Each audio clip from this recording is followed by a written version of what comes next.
Welcome to my YouTube automotive channel. In today's very short video I have 2024 Nissan Altima, and I will show you the location of the spare tire and the spare tire toolkit. This video will apply to 6th generation of Altimas made from 2019 all the way up to 2025. If this video was helpful, please consider supporting the channel by liking the video, subscribing to the channel, or becoming a channel member.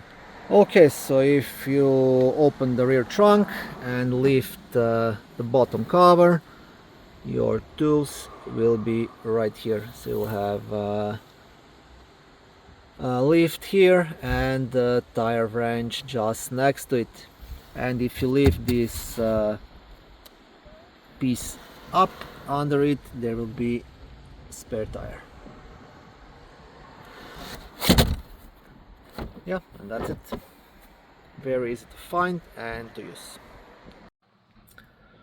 Thank you for watching this video. I hope it was helpful and educational. If it was, please like it and consider subscribing to my YouTube automotive channel.